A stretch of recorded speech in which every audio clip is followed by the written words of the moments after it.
Bonjour tout le monde, c'est Paul de Cryptoformation. J'espère que vous allez bien. De mon côté, ça va bien aujourd'hui. Et wow! J'aimerais tout simplement dire merci à tous les guerriers qui ont répondu à ma question de la vidéo précédente, à savoir si vous étiez intéressés de continuer à avoir mon opinion sur le marché des crypto-monnaies. J'ai reçu plus de 2000 réponses à ma question et de façon unanime, vous m'avez dit oui. Et en fait, après réflexion, là, on vit dans une société stérile où est-ce qu'on peut plus vraiment dire notre opinion.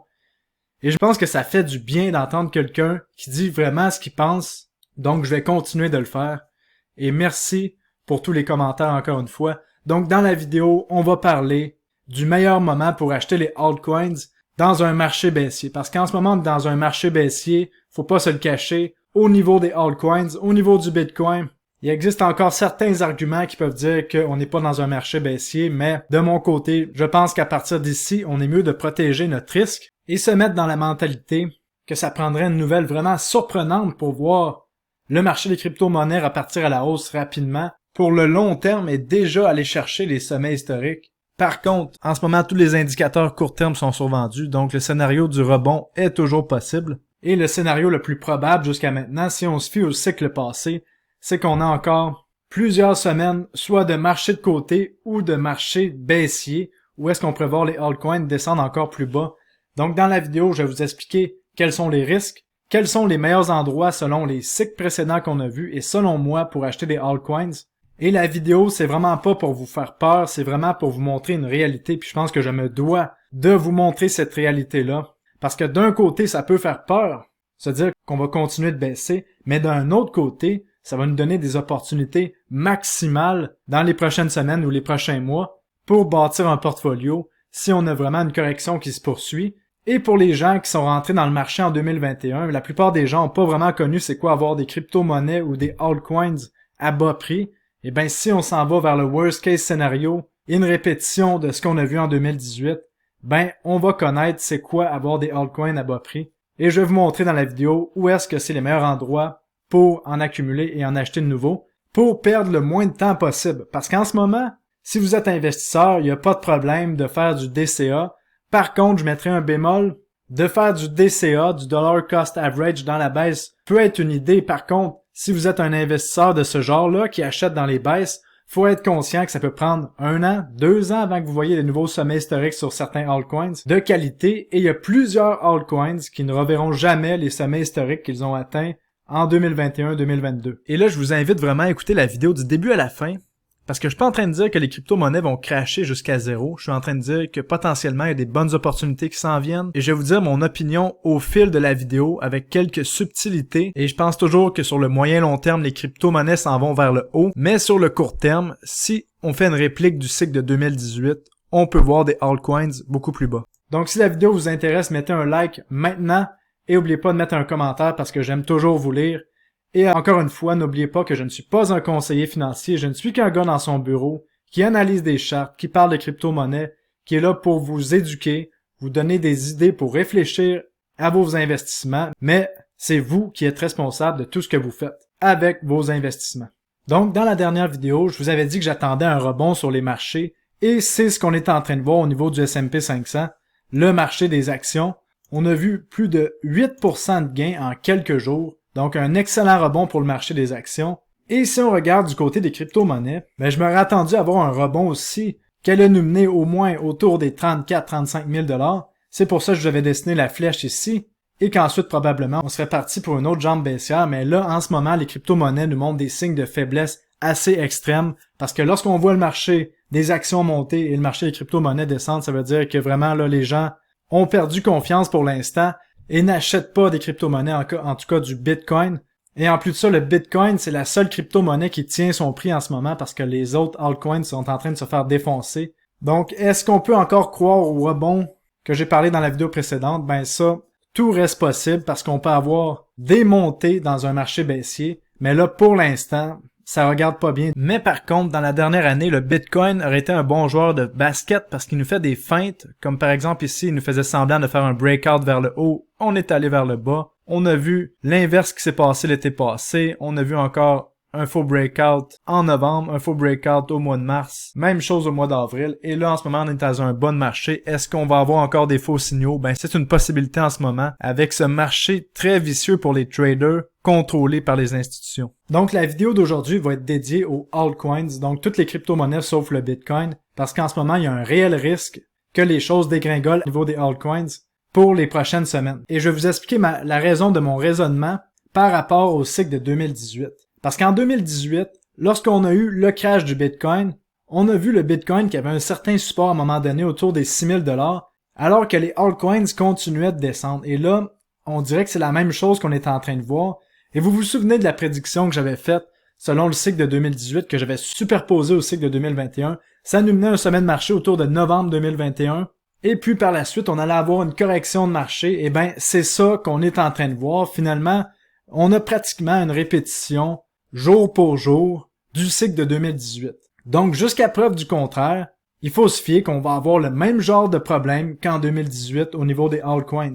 Et en plus de ça, on a la Banque centrale américaine, la Fed, avec son empereur, son chef ultime, Jerome Powell, qu'on voit ici, qui continue de faire peur au marché, qui disent qu'ils vont continuer de monter les taux d'intérêt, qu'ils vont arrêter d'imprimer de l'argent.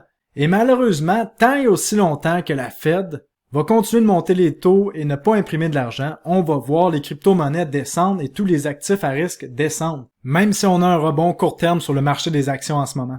Donc, faut l'avouer, c'est assez terrible qu'est-ce qui se passe en ce moment. Toute l'économie mondiale dépend de la parole d'un seul homme, d'une seule organisation qui est la Fed. Donc, quand on va voir la Fed commencer à dire qu'ils vont imprimer de l'argent, là, on risque de voir le Bitcoin, les crypto-monnaies repartir à la hausse. Mais avant ça regarde vraiment pas bien.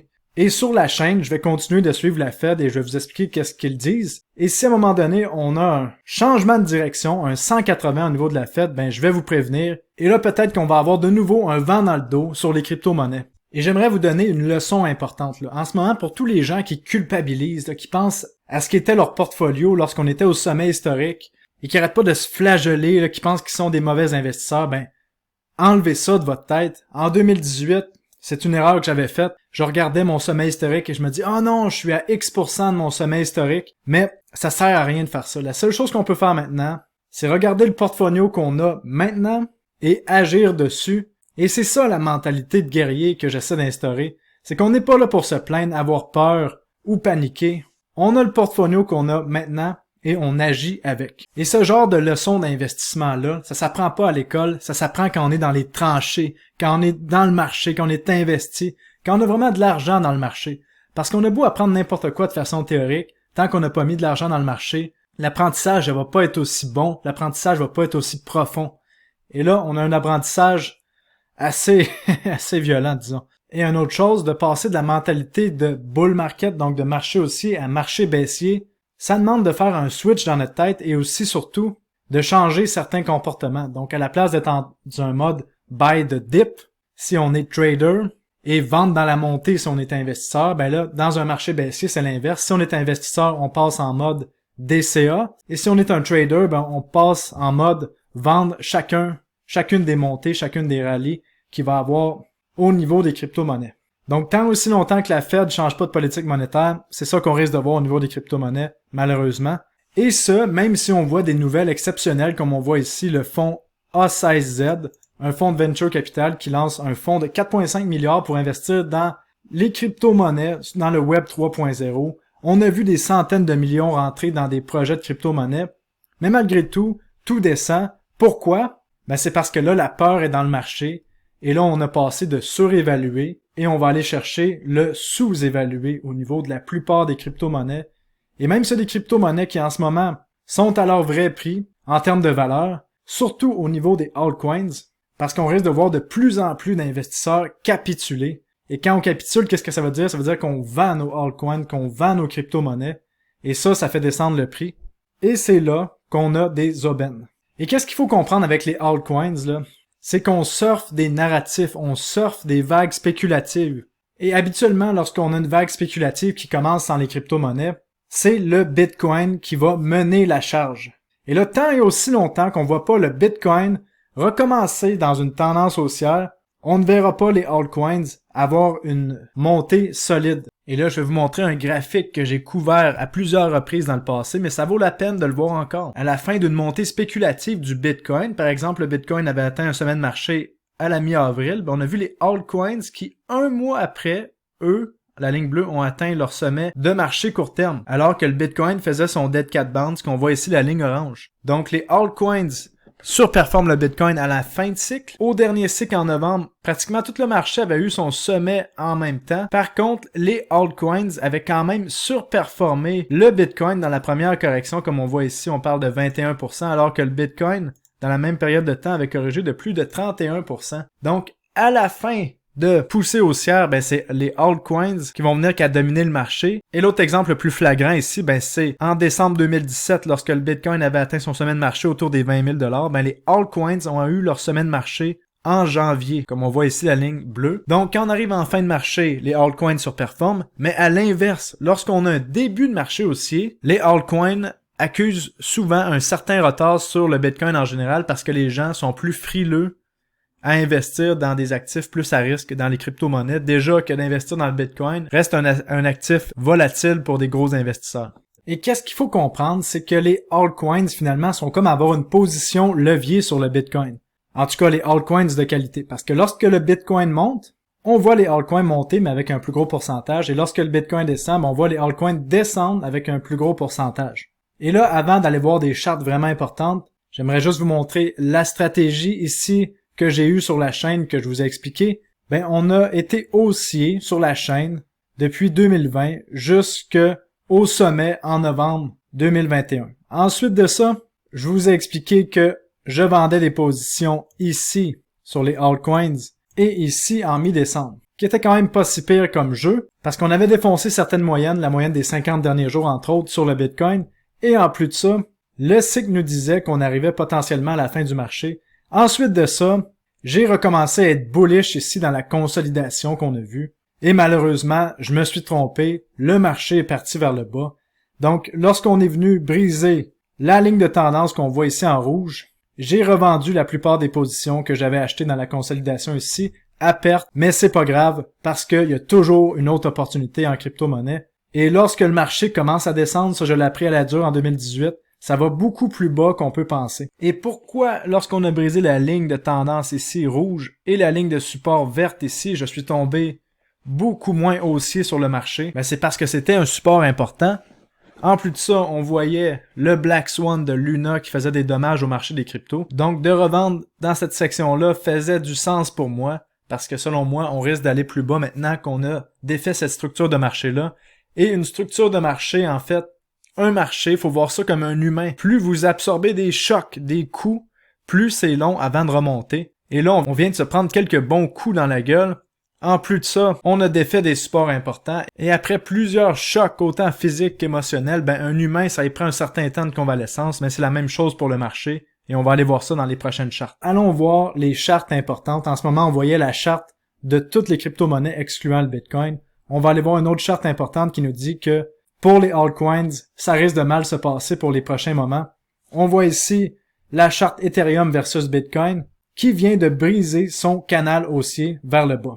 Donc ça nous signifie que les altcoins risquent de commencer à avoir beaucoup de faiblesse par rapport au Bitcoin.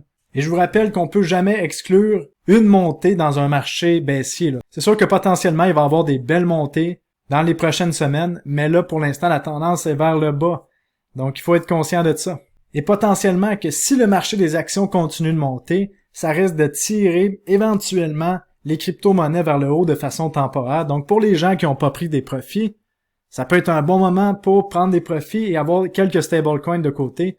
Pourquoi? Vous allez voir ça à l'instant. C'est parce que si on regarde le cycle de 2018 avec le Bitcoin, qui a eu une correction là d'à peu près 85%, il faut comprendre que les altcoins ont corrigé encore plus que le Bitcoin. Comme par exemple, si on regarde la charte ici de l'Ethereum, qui est probablement le altcoin qui s'est le mieux tenu par rapport au marché. Peut-être on avait BNB, tous les tokens d'exchange comme le Binance Coin se sont bien tenus aussi dans le bear market. Et justement, probablement que pour les semaines qui suivent, si on continue d'avoir une correction pour le reste de l'été, les tokens qui risquent de mieux se tenir, on va en parler dans une prochaine vidéo, mais ça risque d'être les tokens d'exchange comme BNB, FTT ou KuCoin. Mais pour revenir à l'Ethereum, qu'est-ce qu'on a vu? Ben, on a vu une correction de 95%. Donc 95%, ça paraît pas, là, quand on dit Bitcoin 85% versus Ethereum 95%.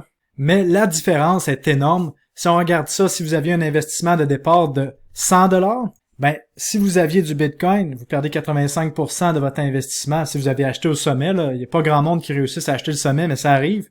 Il vous restait 15$. Et avec une chute de 95% sur l'Ethereum, il vous reste 5$. Donc, vous comprenez, vous avez perdu 3 fois plus que le Bitcoin en étant dans l'Ethereum, qui est probablement le altcoin qui s'est le mieux conservé. Donc, en ce moment, de DCA sur des altcoins, est-ce que c'est une bonne idée? Ben, si le marché baissier arrive à sa fin dans les prochaines semaines, les prochains mois, que la Fed change de direction cet été ou au début de l'automne prochain, ben, peut-être que c'est une bonne idée d'acheter des altcoins. Mais si on a une répétition du cycle de 2018, il faut faire attention quand même parce que ça peut être long avant que les altcoins aient de nouveau une belle poussée haussière. Et là, je veux pas vous faire peur, mais encore une fois, c'est pour vous aider à réfléchir. Je vais vous montrer un fractal qu'on a vu sur Ethereum. Un fractal, qu'est-ce que c'est? Ben, c'est une charte de trading qui se ressemble avant et maintenant. Donc, on essaie d'extrapoler qu'est-ce qui pourrait se passer après. On avait vu l'Ethereum avoir une belle montée, corrigée sur la ligne bleue, ici. Et ensuite, on est allé toucher la moyenne des 50 dernières chandelles ici sur une charte 3 jours. Après ça, on est parti vers le bas. On a défoncé la moyenne des 200 dernières chandelles. Et après, vous voyez qu'est-ce qui est arrivé. On est juste complètement descendu en ligne droite. Et là, on fait pratiquement la même chose. On a eu une belle montée sur l'Ethereum. On vient toucher la ligne de tendance. Ensuite, on remonte pour aller toucher la moyenne des 50 dernières chandelles. Et là, on vient de traverser, comme on voit le deuxième cercle bleu ici, la moyenne des 200 dernières chandelles sur 3 jours. Et si on a le même fractal qui se poursuit, là, les gens pensent qu'on a une grosse correction en ce moment, mais vous avez rien vu. C'est ça que j'essaie de vous prévenir, là. Regardez qu'est-ce qui s'est passé après qu'on a défoncé la moyenne des 200 dernières chandelles. On a descendu de encore 80%. Donc, ouf! Où est-ce que ça nous mènerait, ça, si on descend encore de 80% de la moyenne des 200 derniers jours? Pas derniers jours, des derniers 3 jours, en fait, ça nous mènerait avec un Ethereum autour des 500$. Donc ça, c'est vraiment le worst case scenario si on a une répétition de 2018. C'est pas mon opinion. Je vais vous dire mon opinion à la fin de la vidéo. Mais je veux juste que vous soyez conscient que c'est une possibilité. Donc c'est important de se garder du cash de côté. Et en passant, la charte que je vous présente ici avec les 2 ronds bleus, ça vient d'un créateur de contenu sur YouTube qui s'appelle Crypto Crew University, qui est vraiment excellent, que je vous recommande d'aller voir si ça vous intéresse. Parce que je pense que quand on prend une charte de quelqu'un d'autre, il faut le dire dans la vidéo. Et un autre point important, vous voyez le cercle justement de la moyenne des 200 dernières chandelles. Combien de temps ça a pris avant que l'Ethereum dépasse de nouveau ce prix-là? Ben ça l'a pris, vous le voyez ici, là, pratiquement 733 jours, donc pratiquement 2 ans. Donc en ce moment, pour le DCA, c'est sûr qu'on est dans la zone d'achat pour les investisseurs en ce moment. On est dans la zone d'achat, mais potentiellement qu'on peut aller plus bas. Pourquoi? Ben parce qu'on va aller voir les structures de bottom ensemble, qu'est-ce qui est vraiment important de comprendre. Donc, comment se font les structures de bottom sur les altcoins la plupart du temps?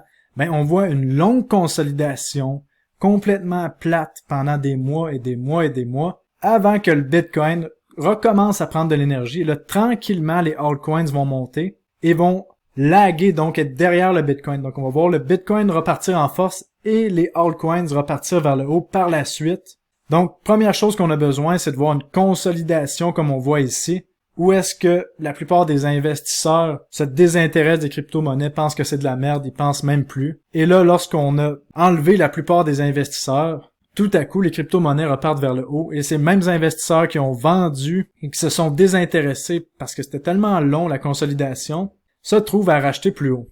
Et regardez, si on va voir le Litecoin ici, qui est un autre crypto-monnaie d'antan, ben on voit qu'on a eu le même genre de consolidation en 2018 jusqu'à 2020, là, donc pratiquement 2 ans, où est-ce qu'on s'est transigé de côté avant de repartir vers le haut pour faire un nouveau sommet historique. Donc ça, c'est la norme. Et encore plus, si une crypto-monnaie est nouvelle, comme toutes les nouvelles crypto-monnaies qu'on a vues cette année, comme Avax, Solana, Theta, Polkadot, risquent probablement toutes d'avoir ce genre de consolidation-là de côté. Donc, est-ce qu'il y a une urgence à faire du DCA, à acheter maintenant les crypto-monnaies? Ben, je dirais non, pas pour l'instant. C'est sûr qu'on peut avoir de belles montées dans un marché baissier, comme on a vu ici, par exemple, le Litecoin, là, qui avait quand même fait 400% dans un marché baissier, mais après qui avait corrigé pratiquement autant. Donc, il va y avoir des belles opportunités quand même dans les prochaines semaines pour une montée dans un marché baissier. Ça risque de venir. Peut-être que même que c'est maintenant que ça s'en vient. Mais pour l'instant, la tendance de fond est vers le bas et ça, il faut se protéger et il faut en être conscient. Donc, voici mon opinion pour la suite des choses. C'est que je pense que sur le court terme, on va voir un rebond sur le Bitcoin et peut-être les grosses crypto-monnaies. Et quand je dis court terme, c'est pas mal maintenant, là, parce que là, pas mal toutes les crypto-monnaies sont survendues sur le court terme et on est vraiment dû pour avoir un rebond. Maintenant, est-ce que le rebond va tenir? Ça, c'est la question. Et qu'on va faire des nouveaux sommets ou est-ce qu'on va faire un rollover et aller plus bas? Ben, je pense que pour les altcoins de moyenne, de faible capitalisation, même pour les grosses capitalisations, le risque reste encore vraiment présent qu'on a le plus bas après le rebond. Et si on a un rebond? Tant et aussi longtemps que notre empereur, notre héros national, la Fed, va pas recommencer à injecter de l'argent dans le système, c'est aussi niaiseux que ça. Tant que la Fed monte les taux d'intérêt et dit qu'elle va arrêter d'imprimer de l'argent, ben, on risque de voir tous les actifs à risque continuer de descendre, malheureusement. Est-ce qu'on va aller aussi bas et que ça va être aussi long comme crash que 2018? Mais pour l'instant, on suit pratiquement jour pour jour la correction de 2018. Donc, pour la plupart des altcoins qui sont à leur premier cycle de vie, on peut se dire que oui, il risque d'avoir une correction qui amène à plus de 95% de leur sommet historique et que ça peut être plusieurs mois avant que ça remonte. Pour les crypto-monnaies plus établies comme le Bitcoin et l'Ethereum, peut-être que les institutionnels vont sauter dans le train plus vite qu'on pense. Ça, c'est quand même une possibilité. Et en plus de ça, qu'est-ce qu'il faut pas oublier? C'est que le contexte économique est complètement fou en ce moment et peut-être qu'éventuellement, lorsqu'on va voir la bulle de la dette exploser, ben, on risque de voir les crypto-monnaies avoir une valuation de plus que 10 trillions de dollars dans leur ensemble et on va revoir de nouveau des explosions à la hausse. Donc, de mon côté, je pense qu'il faut être patient. Dans les prochains mois, de mon côté, après avoir vu que la plupart des crypto-monnaies ne tiennent pas leur support, je vais être patient pour mon DCA. C'est sûr que je garde une partie de mon capital en crypto-monnaie, mais là, en ce moment, j'ai beaucoup de stablecoins. J'ai plus de 45% de mon portfolio en stablecoin. Même si on a une montée qui se fait au niveau du Bitcoin, il va falloir quand même être patient au niveau des altcoins et on risque d'avoir des opportunités. Donc de mon côté, je vais être patient de ce côté-là. Et je vous rappelle d'avoir de l'argent dans d'autres actifs, pas seulement les crypto-monnaies si vous voulez vraiment être diversifié.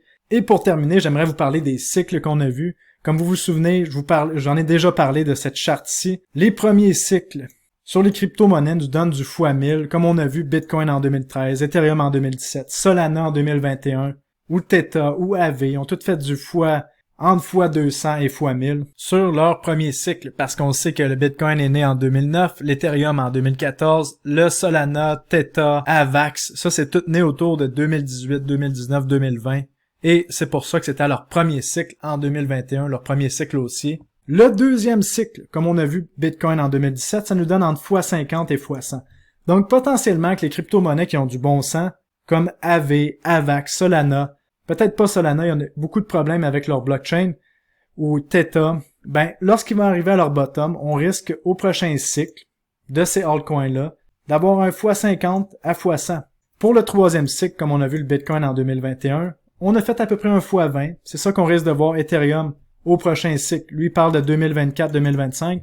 Moi, personnellement, je pense que ça va être plus tôt. Je pense que les crypto-monnaies risquent de voir leur jour au soleil probablement en 2023. Mais ça, seul l'avenir va nous le dire. Et un quatrième cycle, qu'est-ce qui risque d'être le prochain cycle du Bitcoin? C'est de voir un x10 par rapport au bas. Donc, on va suivre ça avec intérêt. J'espère que la vidéo vous a donné beaucoup d'informations et aura pu vous aider à réfléchir à tout ce qui se passe avec le marché en ce moment. Faut pas paniquer, faut garder la tête froide. Et de mon côté, je pense que je vous ai donné mon opinion. Et ça, c'est un scénario qu'il faut quand même avoir en tête. Donc, je vous dis tout le monde, merci d'avoir été là et on se revoit tout le monde dans une prochaine vidéo. Salut, bye bye.